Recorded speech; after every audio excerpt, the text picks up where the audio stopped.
Ok, ça tourne. Vas-y, Khadija, je t'écoute. Dis-moi, qu'est-ce qu'on fait là?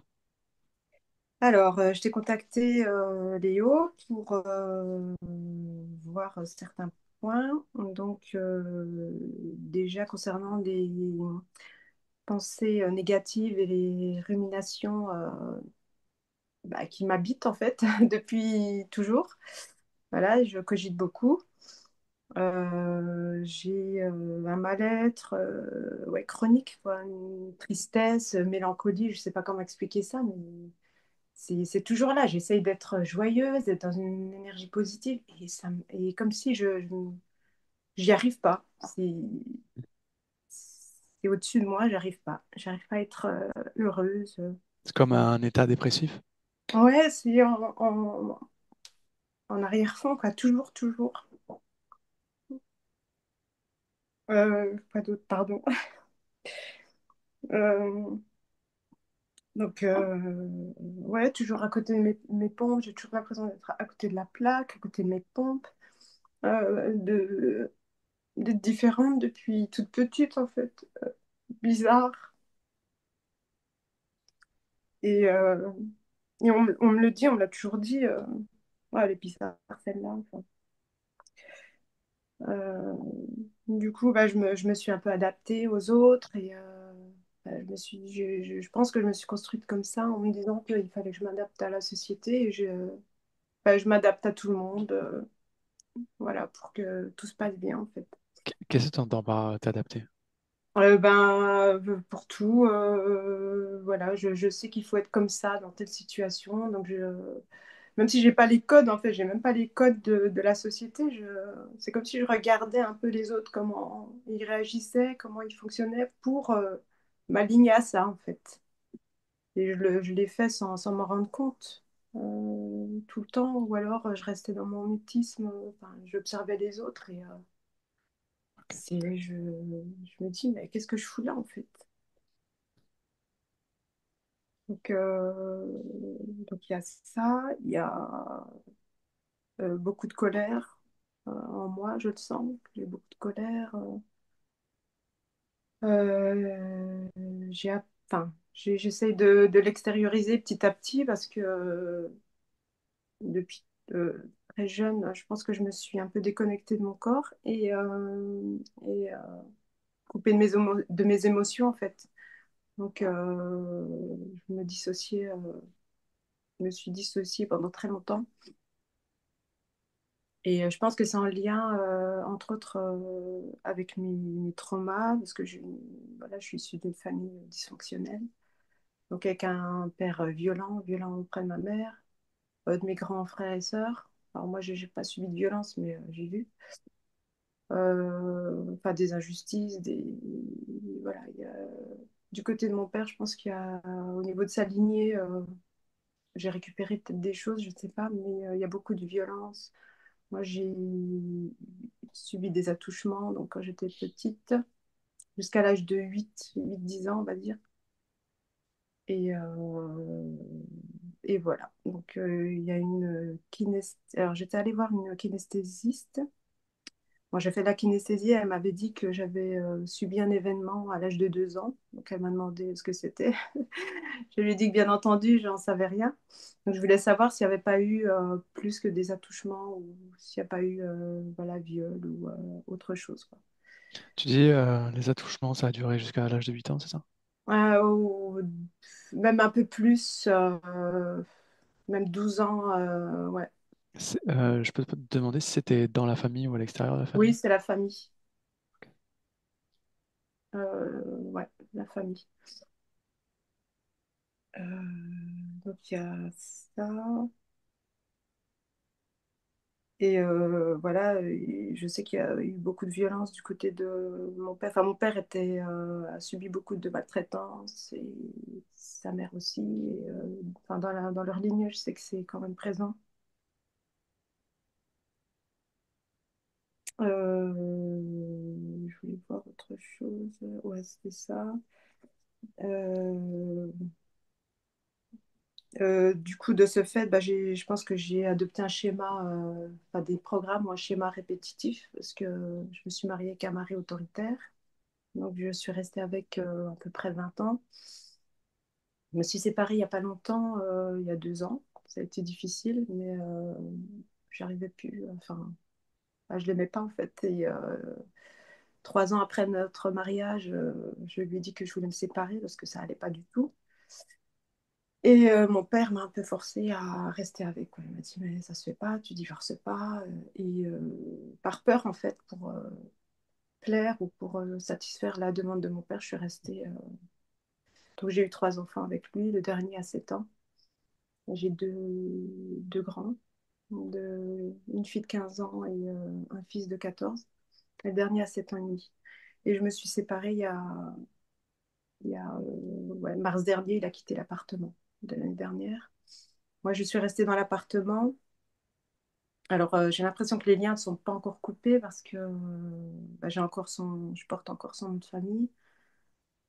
Et enfin, je sais pas. Et dans Pour quelle l'appartement, raison tu portes encore le nom de famille? parce que le divorce n'a pas encore Ok. eu lieu, donc j'attends que tout soit vraiment terminé pour changer administrativement les documents. Et c'est en cours. Oui, j'attends la décision et ensuite, voilà. Mais je suis restée dans l'appartement parce que je n'avais pas trouvé ce qui me convenait. Et voilà. Donc, et justement, dans l'appartement, enfin, on a eu pas mal de choses. J'ai perdu mon chat, j'ai dû faire piquer, des fuites d'eau, enfin, des problèmes d'électricité.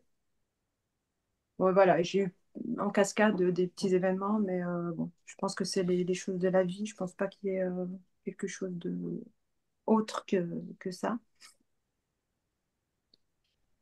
Donc voilà, je me demandais si c'était bien de rester dans cet appart, en fait. Les enfants aiment bien et moi, enfin, il est bien, mais j'ai l'impression que c'est pas, voilà, que je le vois un peu négativement. Enfin, je sais pas. Euh, Sinon, je me suis un peu éloignée là du. Euh, ouais, j'ai eu une agression moi physique en 2022 de la part de ma collègue. Donc j'ai porté plainte, tout a été fait et mon employeur euh, a, euh, a appuyé auprès du procureur pour pour que ce soit déclaré sans suite en fait. Donc je voulais voir avec ça s'il n'y avait pas, enfin, au niveau de mon âme, est-ce que voilà, c'était pas, ça m'impactait pas parce que j'ai l'impression de subir une injustice et que j'ai pas obtenu réparation et que en fait ça renvoie au fait que je sois un peu transparente dans ma vie en fait et ça se retrouve là parce qu'en fait j'ai pas obtenu réparation, elle n'a pas été condamnée sous prétexte qu'elle avait des problèmes personnels et qu'on n'allait pas en rajouter. Je t'ai pas Et, demandé, mais les attouchements, les agressions sexuelles, tu me dis c'est dans la famille, est-ce que je peux savoir qui c'était? Enfin, oncle des deux côtés, paternel, maternel, cousin donc il y a eu plusieurs et personnes. oui, Ok. Est-ce que tu as lancé des procédures pour ça? pour les attouchements. Ouais, Ah non, non, t'as rien fait. c'est tabou et j'en ai parlé à ma mère, on en a parlé avec ma sœur. Et ma mère, bah, voilà, déjà, elle est déjà dans son caca, on va dire. Elle m'a dit, ouais, non, enfin, c'est, voilà, c'est quelque chose qui est pas, faut pas en parler, c'est bon. On n'a pas été pris au sérieux parce qu'il n'y a pas que moi, il y a ma sœur, je pense. Enfin, il y a d'autres membres de ma famille. On vous a pas Mon cru. frère, pardon? On vous a pas cru ou on a mis ça sous le Non, mais ma tapis, quoi. mère, elle est déjà voilà, elle est soumise à mon père. Donc si elle vient dire, ouais, ton frère a fait ça ou ça. Tu les vois toujours, ces gens-là? Non, je les vois plus trop, non. Quand j'y vais, je vais pas les voir et je m'en suis éloignée. Et mon frère, il y a un cousin qui a essayé, il avait 14 ans. Il avait essayé avec lui Et il lui a clairement dit, enfin, tu me retouches, enfin, t'essayes quelque chose, je te... Il lui a dit, enfin, il lui a clairement fait comprendre qu'il n'avait pas intérêt à le toucher. Et il en a parlé à ma mère, par contre. Il a dit, ouais, quand j'ai été dormir, parce que c'est à l'étranger, hein, c'est pas ici. Quand j'étais allée dormir chez un tel, il essayé de baisser mon pantalon. Enfin, je l'ai menacé et tout. Donc, voilà. C'est pour ça que je dis qu'il y a une ambiance un peu incestueuse du côté de mon père, je pense. Et ça date il y a plus de 20 ans, hein. 25 ans même.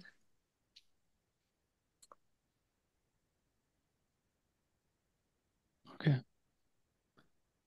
Donc, moi, ouais, donc il y a 2022, il y a eu cette agression et voilà quoi. Enfin, et même dans ma vie, j'ai toujours l'impression d'être transparente ou bah, j'ai pas d'amis, j'ai du mal à tisser des liens. Enfin, je vais sortir hein, avec des collègues de travail, enfin, des amis, hein, enfin des connaissances, j'appelle ça des connaissances, mais j'arrive pas à tisser des liens. Dès que c'est trop, dès que voilà, il y a trop d'émotionnel, on va dire que je me retire en fait, j'arrive pas à... C'est Voilà, toi qui ça va coupes. mieux. J'ai travaillé sur moi par rapport à ça, mais c'est vrai que ça reste. Oui, je pense que c'est moi qui reste dans mon coin, donc j'appelle personne. J'appelle pas ma mère, j'appelle pas mes frères et sœurs. Je vais penser à eux, en fait, ça va me suffire. Donc, quand on me reproche pourquoi t'appelles pas, je dis bah j'ai pensé à vous là. Enfin, c'est Et bon. ils Enfin, appellent? non, eux ils appellent oui. Ok.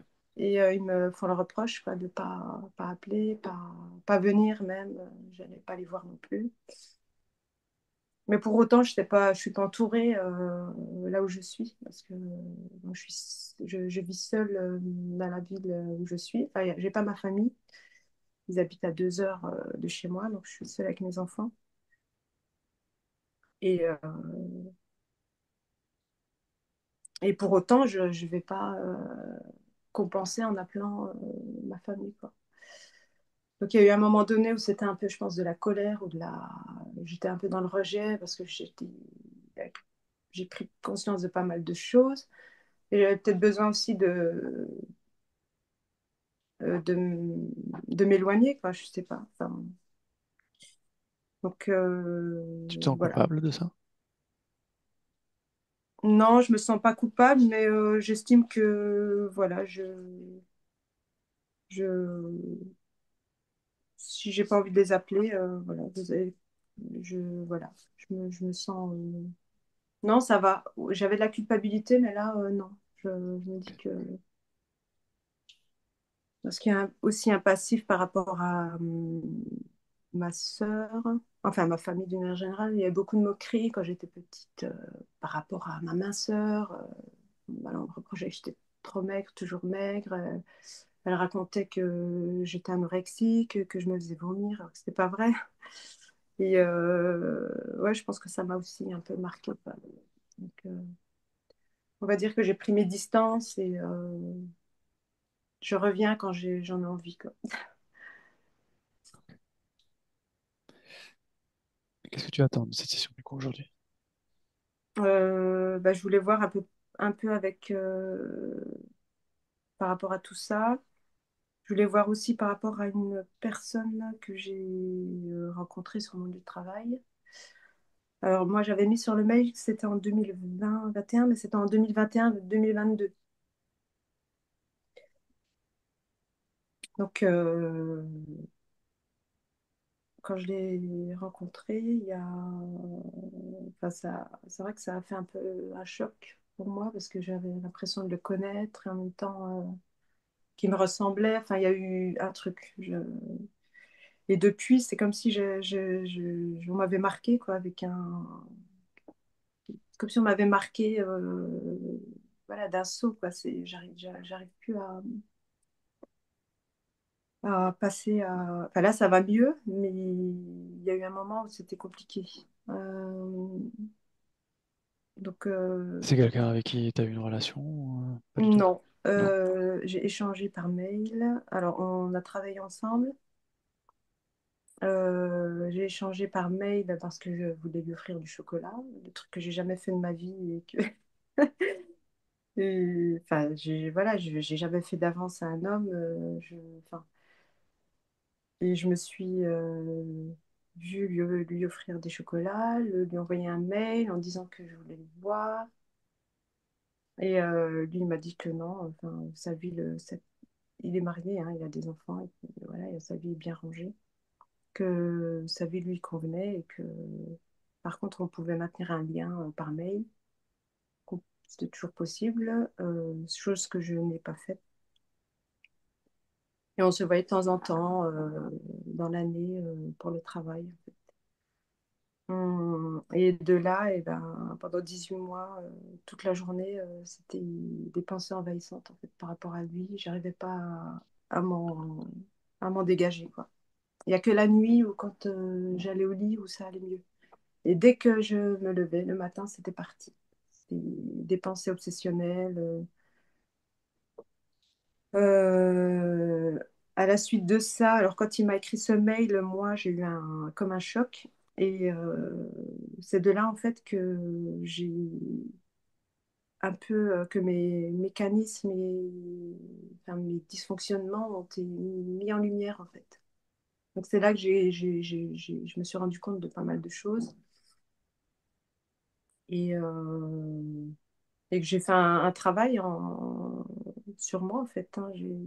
Donc j'ai commencé à avoir des thérapeutes. Avant ça, tu n'avais vu personne? J'avais vu personne. La seule chose, en fait, par exemple, mes attouchements et toute mon enfance, en fait, j'y avais comme une amnésie. Et c'est quand j'étais enceinte de ma fille, la première, pendant la grossesse, j'ai eu des flashs. En fait, c'est revenu comme ça. Donc, j'ai eu des flashs, je comprenais pas. Et c'est là que je me suis souvenue de mon enfance, de tout ce qui s'est passé. C'est comme si, en fait, quand je voulais me rappeler mon enfance, je n'y arrivais pas Mhm. avant, jusqu'à ce que je sois enceinte. Et c'est de là, enfin, ça, c'est le début. Et bon, il y a eu autre chose aussi en 2016. J'ai commencé à avoir des fourmillements au niveau de mes jambes, au niveau enfin, de tout mon corps. C'est comme si je ressentais mon corps, en fait. Que je découvrais que j'avais un corps, donc fourmillement partout, au niveau des jambes, des sensations de douleur. Et ben, j'ai pris peur. Je me suis dit, qu'est-ce qui se passe? C'est quoi? Et j'allais voir le médecin tout le temps. Je lui disais, mais j'ai ça, j'ai ça. J'ai commencé à développer des angoisses par rapport aux maladies et des angoisses de mort aussi. Mais en fait, je me suis rendu compte que je ressentais juste mon corps. En fait, c'était l'énergie qui circulait, mais je ne m'en rendais pas compte. Et c'est revenu en 2016. Et bah de là, voilà, j'ai commencé à comprendre des choses et à savoir comment fonctionnait le corps, en fait, parce que comme j'étais coupée de lui, le fait que je le ressente, ça m'a effrayée vraiment. Euh, et donc, c'est, enfin, c'est la suite, quoi. C'est comme un petit puzzle qui se met en place, quoi. Ok. Et, ouais. Et du coup, cette personne, bah, j'aimerais savoir si, je sais pas, s'il y a des parasitages ou des choses qui fait que... Alors là, ça va mieux, hein. Du fait que je m'occupe de moi, voilà, que je sois concentrée sur moi, en fait, bah, je l'ai un peu, je dirais pas oublié, parce qu'à chaque fois, il y a des choses qui me ramènent à lui, en fait, des synchronicités. Dès que je me dis c'est bon, c'est réglé, il y a des choses qui reviennent, qui me le ramènent à chaque fois. Donc, les pensées obsessionnelles, ça va, mais il y a toujours un truc qui me ramène à lui. Ok. Khadija, Hum, si c'est bon pour toi, moi j'ai tout ce qu'il me faut. Ok, ouais. Ah, je voulais juste voir avec toi pour Dis-moi. c'est par rapport à j'ai de l'adénomiose en fait, c'est au niveau de l'utérus. En fait, c'est de Endométriose. endométriose, mais Ok. interne en fait. Donc, c'est pas évasif, donc au niveau de l'utérus. Et des compulsions alimentaires, on va dire. Je pense que c'est émotionnel, avec une addiction au sucre et j'arrive pas à m'en débarrasser. Et la dénomiose, je voulais savoir si c'était mécanique, enfin si c'était ou s'il y avait une autre cause. Ok.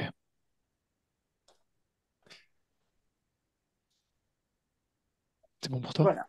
Ouais, c'est bon. Ok. Alors, je te laisse simplement couper le micro et puis je te récupère après. Alors, le micro.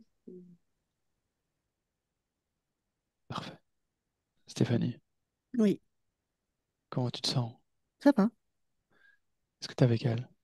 Oui, je suis avec Khadija depuis le tout début. Donc, j'ai bien vérifié que c'était elle.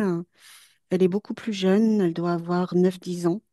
Elle est assise à table, une grande table en bois, et sur laquelle sont déposées des assiettes, des couverts. Il y a des chaises. Je dirais qu'il y a à peu près une douzaine de couverts. Et Khadija est assise en bout de table. Et elle me dit qu'elle attend parce qu'elle se sent très seule. Il n'y a personne avec elle pour manger. Dans cette pièce, il y a aussi comme des tableaux qui sont accrochés sur le mur. Et sur ces tableaux, c'est comme si c'était des photos anciennes de personnes. Il y a des hommes, il y a des femmes d'à peu près tous les âges. Et à un moment donné, il y a eu comme si donc elle s'est mise à pleurer et à se recroqueviller, faire remonter ses jambes sur la chaise. Et à ce moment-là, c'est comme si j'avais vu apparaître autour d'elle quelque chose qui descendait comme une cloche en fait, comme si elle était sous cloche. Et le fait d'être sous cloche, c'est comme si ça la maintenait dans cet état de grande tristesse profonde. Et en arrière-plan, derrière ce décor, c'est comme si venait se confondre un espèce de laboratoire euh, pour récupérer ces énergies négatives et alimenté comme, je vais dire, c'est comme si son énergie négative alimentait des programmes dans le sens où ces programmes ne sont pas, comment je pourrais dire, ils sont pas vivants. C'est comme si ces programmes étaient aussi sous couveuse et que, elle alimentait ces programmes pour créer des programmes spécifiques et plus puissants. Qu'est-ce que tu appelles programme? Ben, en fait, c'est comme si elle était reliée à des différentes.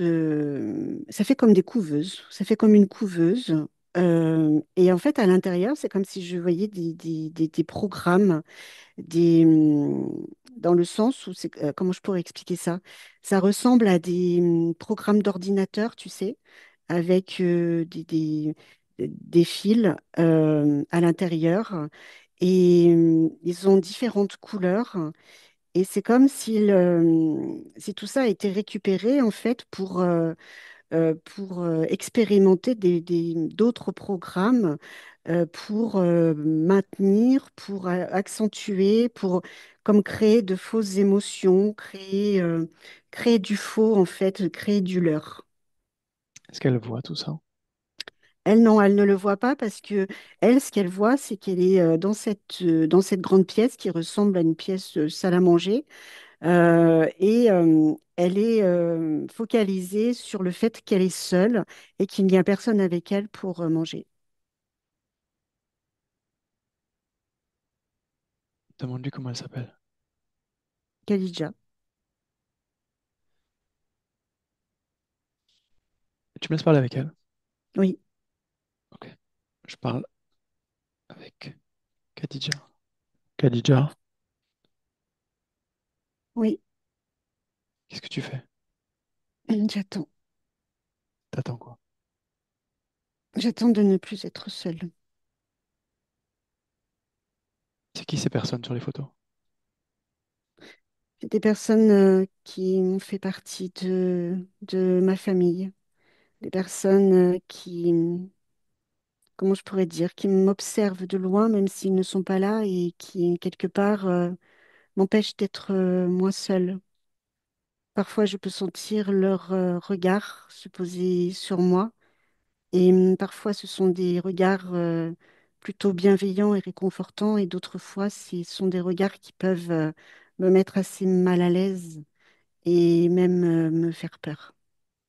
Ces regards viennent des photos? Oui,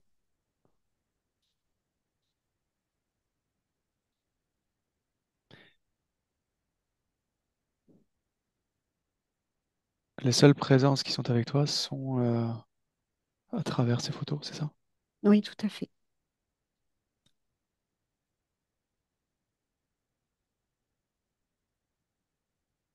Où ils sont ces gens-là? Je sais pas. Moi, je les vois sur les photos, dans Ok. Qu'est-ce ces que tu attends encadres toi du coup? de ces photos, de ces Non, gens. non, en général. Qu'est-ce que tu attends? Moi, j'attends qu'il y ait quelqu'un à côté de moi pour me sentir moins seule, parce que je me sens très seule, je me sens triste, je me sens fatiguée, et parfois même, il m'arrive de ressentir comme une sorte d'évanouissement, comme si je perdais un peu connaissance et que je revenais à moi quelque temps après et j'ai comme oublié ce qui a pu se passer. J'ai comme des absences, comme c'est comme tout le reste, tout est absence. C'est toi qui m'as fait venir? Oui, Pourquoi? parce que je suis triste, parce que j'ai besoin d'aide, j'ai besoin de, oui, j'ai besoin d'aide pour arrêter, stopper, ne plus sentir tout ça et simplement arriver à grandir, à Quel, m'épanouir. quel âge tu as? 9 ans.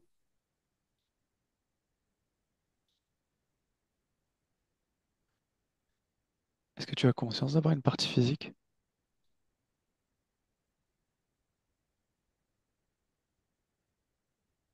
Non. Non,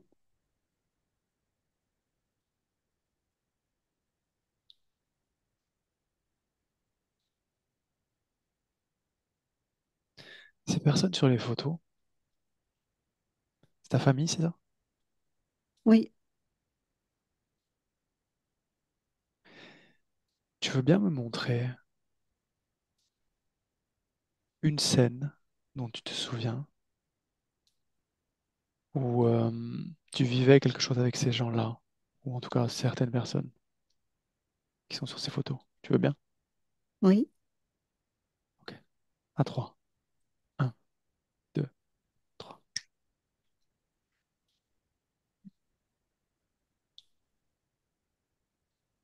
Décris-moi. Je suis toujours à table. Je suis à table et il y a beaucoup de d'allées et venues dans le sens où je suis avec mes frères, mes sœurs. Il y a aussi mes tantes. Il y a mon père, ma mère. Et il y a beaucoup d'agitation, beaucoup de bruit. Euh, les femmes s'activent à préparer le repas. Les hommes discutent entre eux. Et moi, je suis là, je regarde. Et tout le monde parle. Et moi, personne ne me voit, personne ne me demande si j'ai faim, si j'ai pas faim, si je, si je vais bien. En fait, c'est comme si à ce moment-là, j'assistais à une scène dans laquelle je ne suis pas. Je suis juste comme spectatrice de tout ce qu'il se passe, mais je n'interviens pas et on ne me sollicite pas. Il y a donc toute cette agitation et puis comme ces injonctions qui sont données aux femmes parce que le repas ne convient pas, c'est trop chaud, c'est trop froid, c'est pas assez épicé. Et puis je vois maman qui essaie de dire quelque chose, mais juste avec les yeux, mon père lui fait signe de se taire. Et moi, je vais quitter la table sans avoir mangé. Personne ne le remarque et je vais aller dans ma chambre. Et dans cette chambre, je ressens le vide. J'ai la sensation que je suis là, mais qu'il ne m'aime pas. On est trop nombreux. Pour moi, on est trop nombreux et je me dis que je suis celle de trop, celle qui ne devait pas être là, qui ne devait pas faire partie de cette famille. D'ailleurs, dans cette famille, je trouve qu'il n'y a pas beaucoup de ressemblance entre moi et mes frères et sœurs. Que ce soit physiquement, mais aussi dans notre façon de rire, dans notre façon de voir les choses. Et ça, je vais le ressentir très profondément au fond de moi et j'ai toujours l'impression que d'être montrée du doigt, comme si on m'accusait d'être celle qui dérange, d'être celle qui ne veut jamais manger comme tout le monde, d'être celle qui ne veut pas s'asseoir comme tout le monde, parce que moi, j'aime bien m'asseoir en fait en mettant mes pieds sous mes fesses, être en tailleur. J'aime bien parce que j'ai l'impression d'être plus grande. Et, et aussi parce que parfois, quand je suis assise, j'ai peur que quelque chose m'attrape les pieds, que quelque chose m'attrape les pieds et m'amène dans un lieu où je serai comme enfermée. J'ai peur d'être attrapée, j'ai peur d'être enfermée. Et ça, c'est quelque chose qui est assez récurrent aussi dans mes rêves. Dans mes rêves, j'ai peur que d'être mangée, d'être amenée loin de ma famille et que personne ne puisse me retrouver.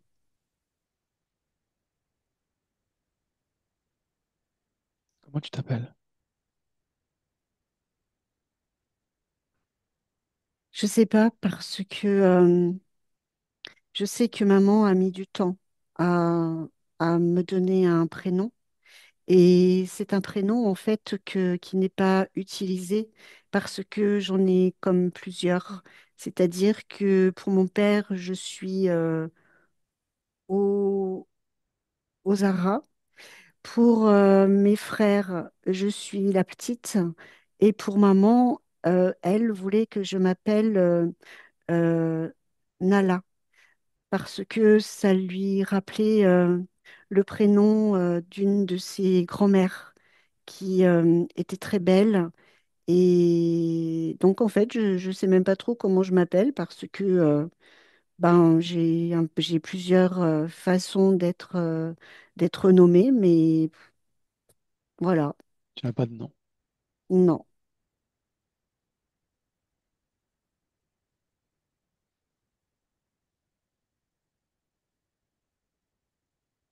Reviens dans le présent.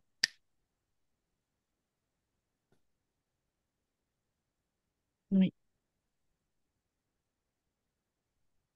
Observe ta partie physique. Est-ce que tu la vois?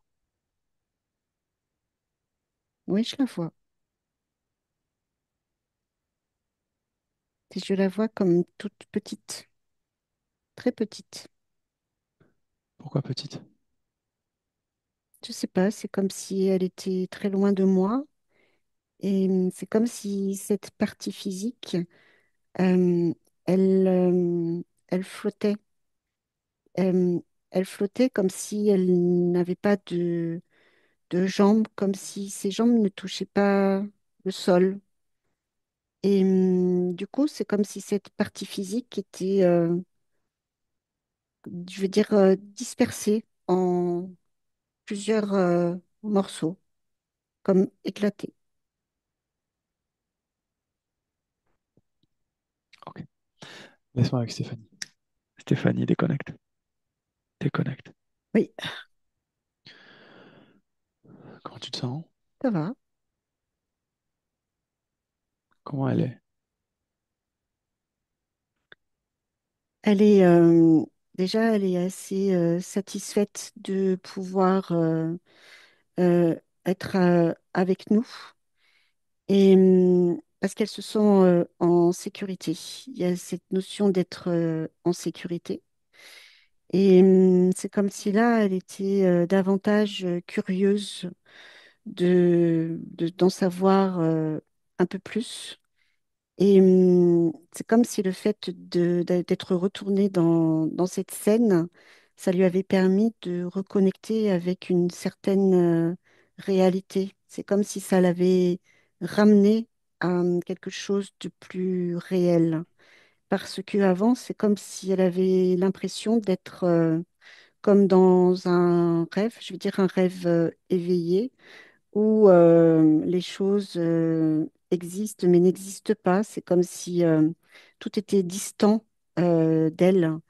Et là, ça la ramène davantage à ressentir, en fait.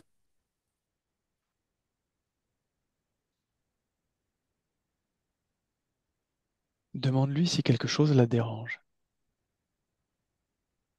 ou attire son attention.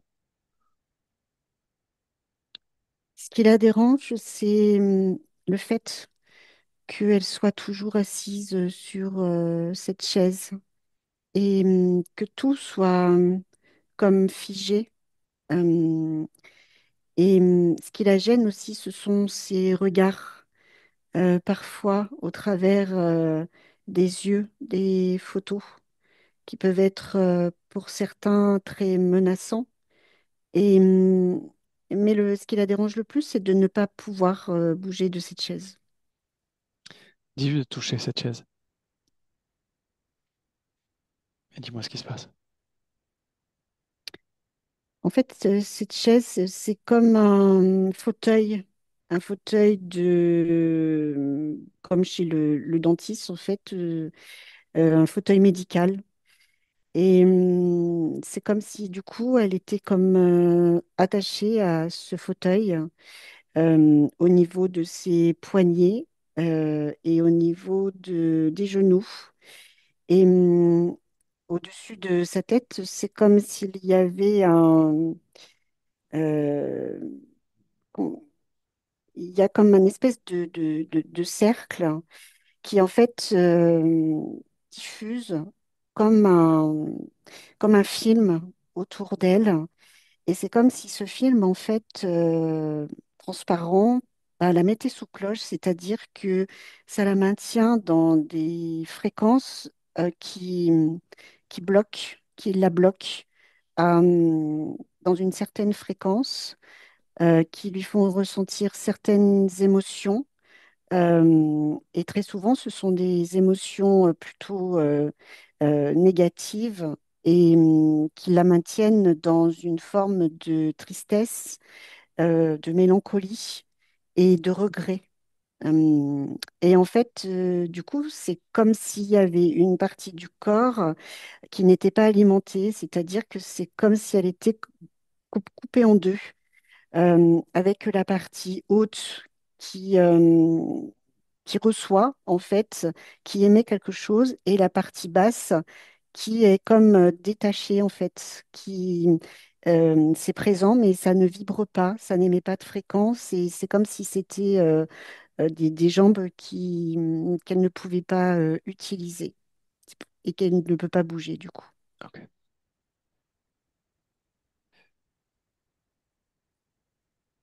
Dis-lui de demander à toutes les photos autour d'elle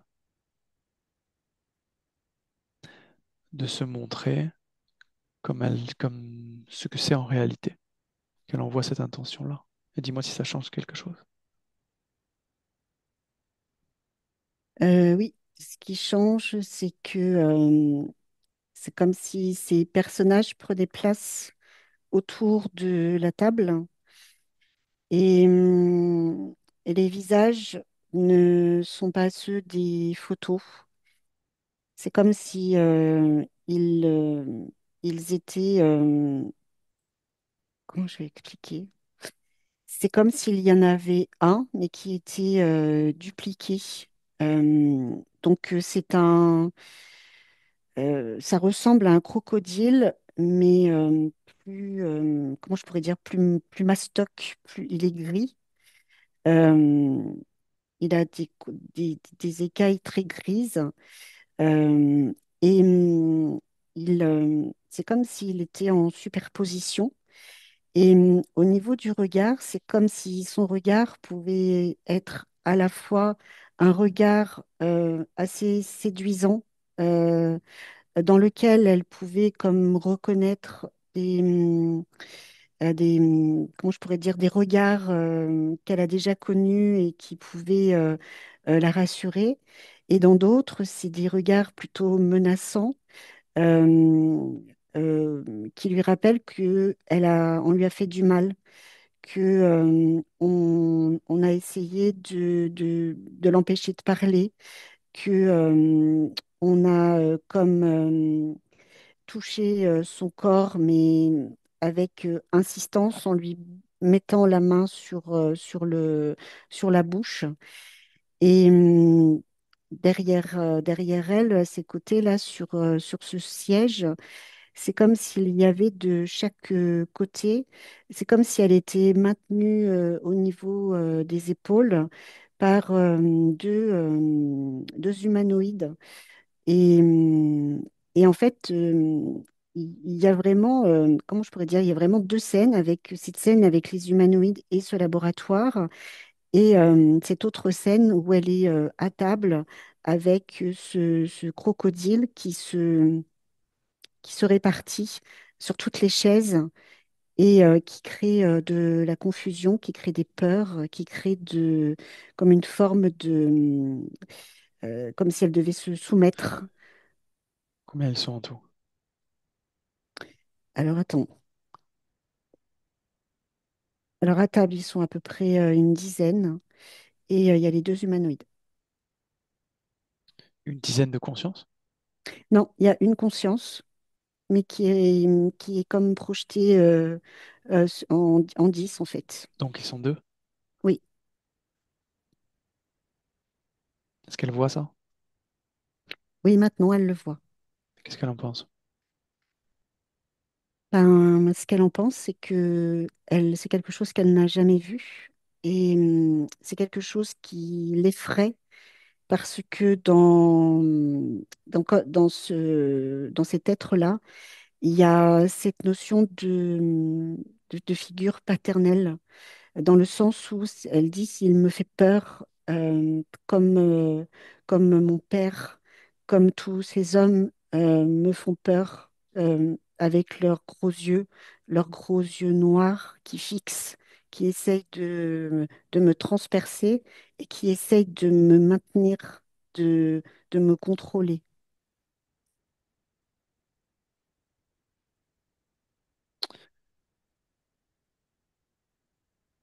Est-ce qu'elle est attachée?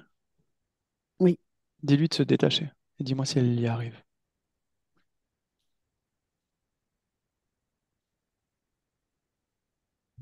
oui, c'est fait.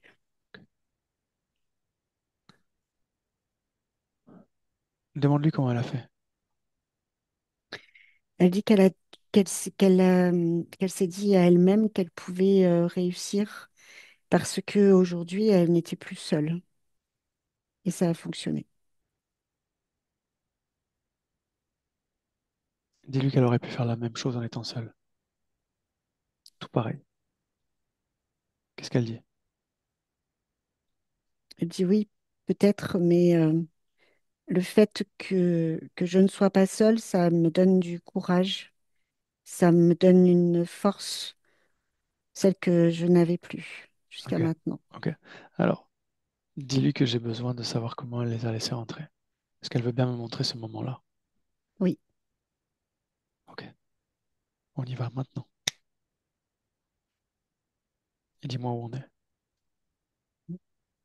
Alors là, je suis dans une vie où c'est une femme.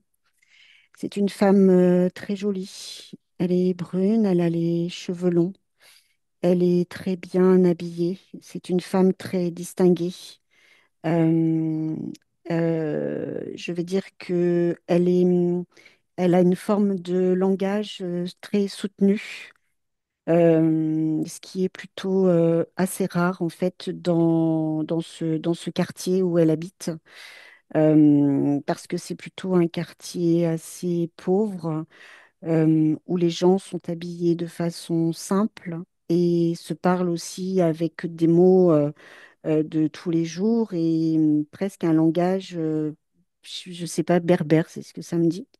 Et elle, elle a un langage beaucoup plus soutenu, c'est-à-dire qu'elle a vraiment une certaine prestance qui dérange, qui parfois même vient comme vraiment déranger surtout les hommes qui la croisent, parce que les autres femmes dans ce lieu sont plutôt comme recouvertes avec une étoffe sur la tête. Les femmes baissent le regard. Et elle, elle fixe dans les yeux et elle n'a pas du tout ni la même apparence, ni les mêmes vêtements.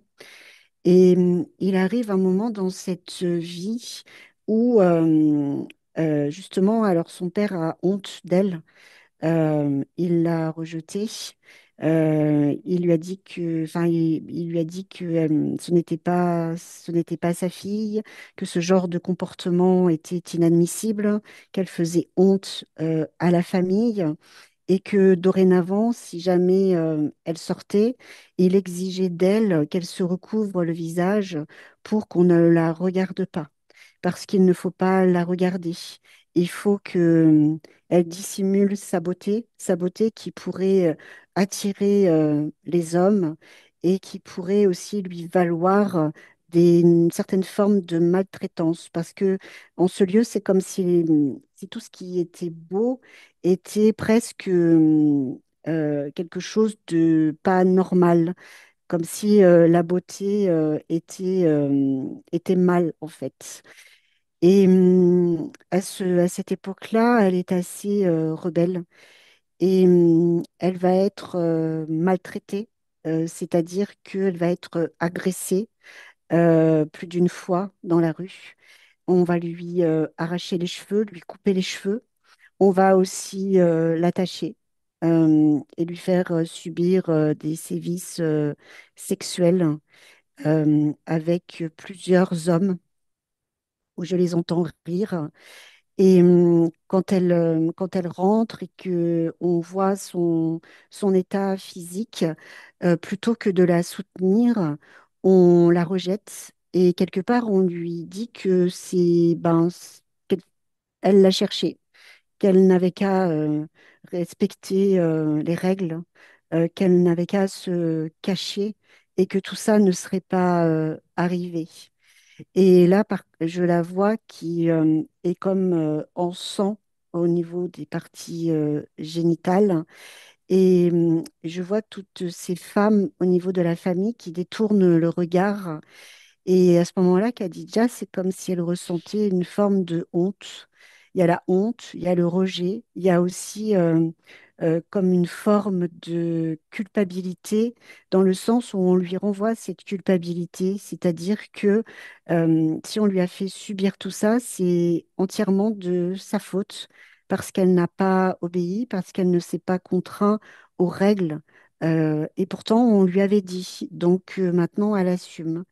Et en fait, le moment où elle rentre, c'est ce moment où elle se sent, lorsqu'elle subit tout ça, parce que c'est arrivé plusieurs fois. Après, ça a été avec un mari, ça a été quelque chose de répétitif. Et il y a eu comme un moment où il s'est créé comme un, comme si elle se dissociait, elle sortait de son corps pour ne plus ressentir, pour, euh, pour ne plus, parce qu'elle se sent complètement déchirée à l'intérieur d'elle. Et à ce moment-là, ils sont rentrés parce que ils sont comme venus récupérer toutes ces énergies qui vibraient très, très, très bas. Et elle, au moment où elle s'est dissociée, c'est comme si elle avait laissé entendre qu'elle avait besoin d'être sauvée. Elle appelle à l'aide, en fait, elle demande d'être sauvée et elle dit, s'il y a quelqu'un ici, je veux bien qu'il me vienne en aide. Et c'est à ce moment-là, en fait, où ça s'est créé, qu'ils se sont installés et qu'ils ont comme installé aussi à l'intérieur d'elle cette notion c'est de ta faute, tu ne respectes rien, tu n'en fais qu'à ta tête, et presque euh, tu es trop bien tu es trop bien. Et c'est comme s'il fallait que du coup, elle se rabaisse en fait à certaines choses pour ensuite se faire accepter. Parce que suite à ça, je la vois, mais c'est comme si elle était plus reliée à rien du tout. C'est-à-dire que elle est là, elle subit des choses, mais à l'intérieur d'elle, il n'y a plus rien qui l'anime. Il n'y a plus d'émotion, il n'y a plus de joie, il n'y a que comme une forme de tristesse latente et aussi cette forme euh, ben, c'est de ma faute, donc j'assume et ben, maintenant et d'obéissance qu'elle met aussi en place. Reviens dans le présent. Oui,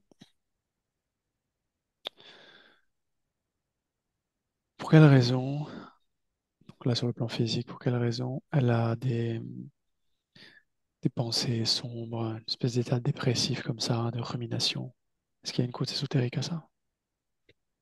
oui, parce que la partie physique n'est pas soutenue. Il y a un grand manque d'énergie et surtout cette notion qui a été évoquée au début, c'est comme si cette partie physique, en fait, elle était en, en trois, quatre morceaux. C'est comme si, en fait, elle était éclatée, comme s'il y avait des petits morceaux qui étaient éparpillés. Parce qu'à un moment, c'est comme s'il y avait eu comme une explosion à l'intérieur de ce corps, comme un choc, un énorme choc qui avait fait que ce corps avait essayé de résister, mais que dans la résistance, ça l'avait fait éclater et que ces trois parties, c'est comme si ces trois parties n'avaient jamais réussi à complètement se réunifier, en fait. Et ça crée comme une forme comment je pourrais dire, d'échappement, c'est-à-dire que de ressentir, mais pas complètement, de se demander si c'est réellement ce qui lui appartient, si c'est réellement des choses vraies ou si c'est faux, ça crée énormément de confusion et ça empêche, si tu veux, les énergies de vibrer les unes avec les autres et c'est comme si même au niveau des énergies, c'était des petites bribes, c'est-à-dire que, il n'y a rien qui fonctionne à 100%.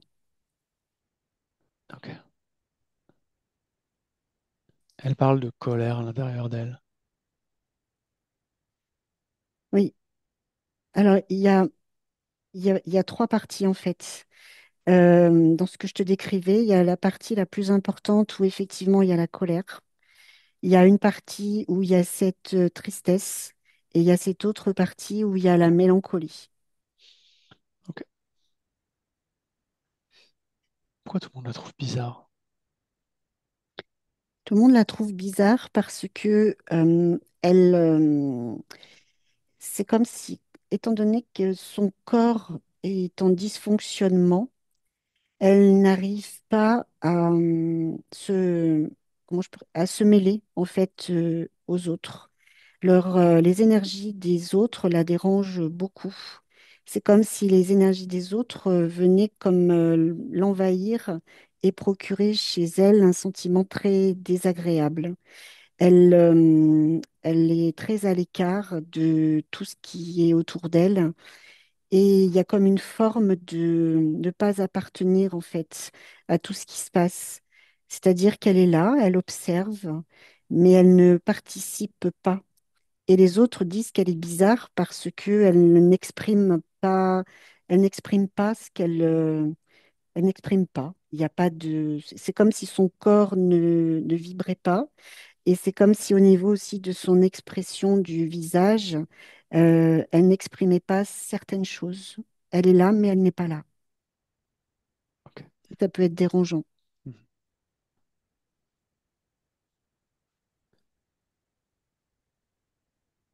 Elle a parlé du père plusieurs fois Oui. et elle en parle comme presque comme si il était un peu victime. D'où ça vient ça? Pourquoi? Ben, parce que chez son père, il y a comme une forme de respect.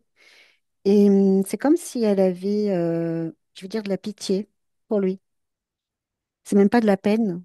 C'est comme s'il lui faisait pitié. Pour quelle raison alors que c'est un homme maltraitant?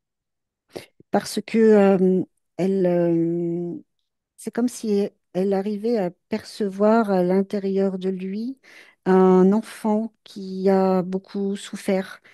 Et elle n'arrive pas à le haïr ou le détester parce que c'est comme si elle ne voyait pas l'extérieur, mais qu'elle voyait son être intérieur.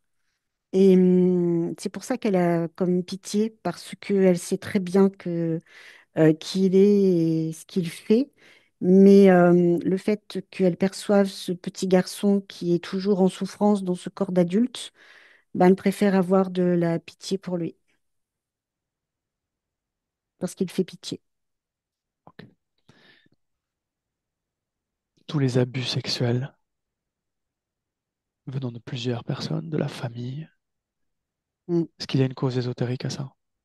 Oui, oui, c'est pour alimenter tout le système et c'est comme pour faire revivre en boucle tous les sévices qu'elle a déjà subis, comme si c'était ancré en fait à l'intérieur d'elle et que s'il n'y a pas ça, ça ne peut pas alimenter tout le système interférent.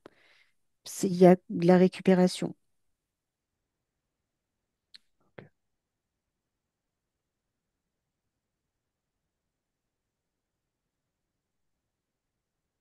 Observe l'utérus.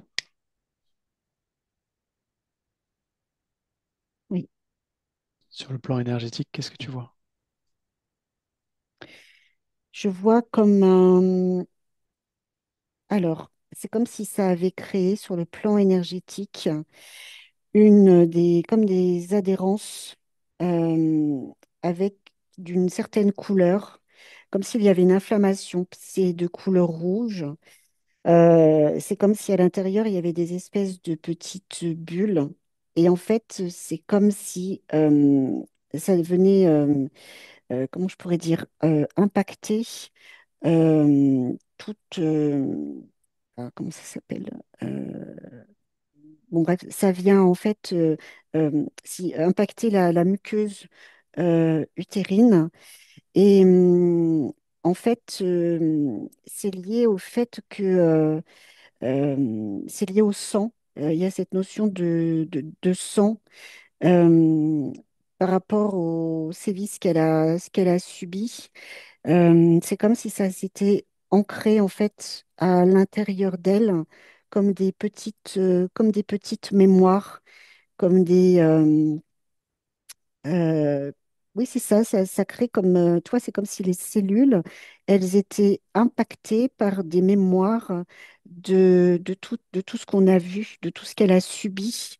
Et quelque part, c'est comme si ça avait marqué euh, le corps, comme si le corps était imprégné euh, d'énergie qui ne lui appartiennent pas. Et c'est comme si, en fait, toutes les personnes qui ont abusé d'elle avaient laissé une empreinte énergétique à ce niveau-là. Et ça crée comme une forme comment je pourrais dire, c'est comme s'il y avait une forme de, tu vois, d'appartenance, de, de, comme si elle devait respecter certaines choses, et même sans souvenir, ça la ramène à des souvenirs. C'est ancré en fait. Tout ce qu'elle a vécu, c'est ancré à ce niveau-là. Ok. Reste avec elle sur le plan subliminal. Oui, Comment elle est? elle est comme tout à l'heure, c'est-à-dire que elle, elle observe, elle est plus détendue. Et il y a comme comment je pourrais dire, il y a comme une vibration qu'elle a à l'intérieur d'elle. Cette vibration pourrait dire, je me sens mieux et je vais y arriver. Je sais que je peux y arriver. Ok, alors dis-lui de faire ce qu'elle estime bon de faire et dis-moi ce qu'elle fait. Alors déjà, c'est comme si toutes ces assiettes sur la table, elle les dégageait. Euh, et volontairement, elle les dégage pour simplement montrer qu'elle a repris sa force et son courage.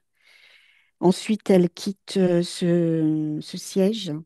Elle fait, euh, elle fait disparaître toute cette création, toutes ces co-créations. Et elle est en train de créer un lieu où c'est beaucoup plus paisible, où il y a des choses qui sont positives avec il y a des vibrations comme si j'entendais de la musique avec un rythme particulier. Il y a aussi du soleil, il y a beaucoup de soleil parce qu'elle a besoin de se réchauffer le corps, comme si ce corps était froid. Il y a de l'eau aussi parce que elle me dit qu'elle aime être dans l'eau, que ça lui fait du bien, que ça l'apaise. Et il y a aussi cette notion que ça va comme la purifier, qu'elle a besoin aussi de se purifier. Et dans tout ce qu'elle est en train de créer, c'est pour être simplement dans le soin pour elle-même, c'est-à-dire de toucher sa peau, de se masser, de se toucher les cheveux, pareil, de se laver la tête, comme si elle avait besoin de vraiment se nettoyer en profondeur pour se sentir bien. Mais déjà, elle dit, je me sens bien parce que je ressens tout mon corps et je ressens tout ce qui se passe à l'intérieur. Elle dit, je m'entends même respirer. Et c'est quelque chose qui n'était plus là depuis très longtemps. Est-ce Donc qu'elle est elle est dans plus son très corps? bien. Oui, oui, elle y est. Ok. Les deux entités là qu'on a vues, elles sont toujours là. Ah non, elle a tout enlevé. Elle a tout enlevé. Elle a Ok. tout dégagé.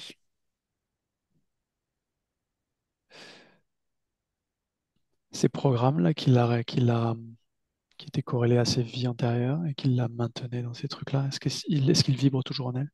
Non, non, non. Elle a vraiment tout dégagé et j'allais dire tout détruit aussi. Et il n'y a plus rien là à l'intérieur qui vibre négativement. Parce qu'il y a cette notion de régénérescence et de Ok. produire une nouvelle énergie. Ce dysfonctionnement énergétique là au niveau de l'utérus, est-ce qu'elle s'en est débarrassée? Oui, oui, oui, aussi. Ok. Bon, observe le point. Oui, au niveau du point, c'est comme ce point, il est comme très sale, comme s'il avait été sali, comme s'il avait été aussi manipulé, trituré, désorganisé, brutalisé. Et c'est comme si ça avait créé sur lui des petits impacts de couleur noire qui pouvaient provoquer une forme de distorsion et le fait de ne pas totalement se sentir à l'intérieur de son corps. Donc elle est en train de tout nettoyer et de tout rétablir. Et là, c'est bon, elle est parfaitement reconnectée à tout ça. Ok, scanne ses couches une par une et dis-moi. Au niveau des couches, elle est en train de rétablir en fait le bon fonctionnement parce que c'est comme si au niveau de sa couche émotionnelle, c'est comme si ça tournait pas dans le bon sens. C'est-à-dire que elle aspirait, euh, elle aspirait tout en fait, l'émotionnel autour d'elle. Et c'est comme si elle n'arrivait pas à réguler et justement à exprimer ce qu'elle pouvait ressentir. C'était comme oui, comme si elle aspirait tout et qu'elle n'arrivait pas à trier. Donc là, elle installe comme un espèce de filtre pour qu'elle puisse ressentir, mais de façon, je vais dire, appropriée à sa façon de ressentir les choses. Et elle pourra identifier ce qui lui appartient, ce qui ne lui appartient pas, et ce qui va lui permettre aussi de ne plus se sentir à l'écart ou mise à l'écart. Parce qu'en même temps, il y a une forme de réconciliation en fait avec tout ce qui est déjà en elle. C'est-à-dire qu'il y a cette notion oui, de ressentir énormément les émotions, d'avoir une forte intuition et donc, du coup, elle va pouvoir se reconnecter à tout ça, mais de façon, je vais dire, gracieuse et non subie. Et sinon, au niveau des couches, là, c'était essentiellement ce qui pouvait dysfonctionner. Et là, c'est bon. Est-ce que tout est OK? Oui, tout est OK. Est-ce qu'elle aurait un message à adresser à sa partie physique avant qu'on la laisse? Oui, elle dit à la partie physique que elle va pouvoir ressentir davantage de douceur, qu'elle va pouvoir aussi s'épanouir, se regarder avec un autre regard et puis oser faire des choses qu'elle ne faisait pas jusqu'à maintenant parce que elle va se sentir plus légitime, cette partie physique. Elle va se sentir beaucoup mieux et surtout, elle va ressentir une énergie réparatrice et créatrice. Et c'est tout. Alors tu te déconnectes. Et je compte maintenant de 1 à 3. Et à 3, tu reviendras dans le présent parfaitement réveillé. À 1, tu es déconnecté complètement de tout et de tous. À 2, tu choisis l'émotion parfaite pour cette journée, tu la crées dans ton corps et tu la fais circuler partout dans ton corps.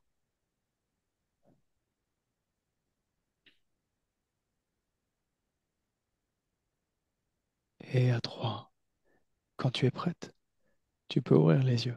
3. Mm. Oui, c'est bon. Ok. Khadija, tu peux rallumer ton micro.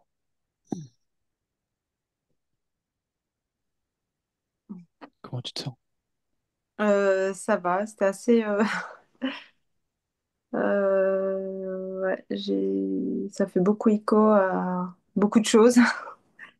Surtout pour le prénom, c'est marrant parce que c'est pas mes parents qui m'ont donné le prénom, ils savaient pas trop et c'est une voisine qui a accouché 2 jours avant son enfant à la maternité qui a proposé le prénom que j'ai. Donc c'est pas mes parents qui l'ont choisi, elle a proposé, ils l'ont pris. Donc oui, oui, il y a beaucoup de choses qui me parlent au niveau des émotions. Enfin, j'absorbe tout ce qui vient en fait comme une éponge. Ouais, ouais, c'était assez parlant. Est-ce que tu veux partager cette session ou on garde ça privé? Je veux bien la partager en étant floutée et en mettant juste la première lettre de mon prénom. Ok, très bien.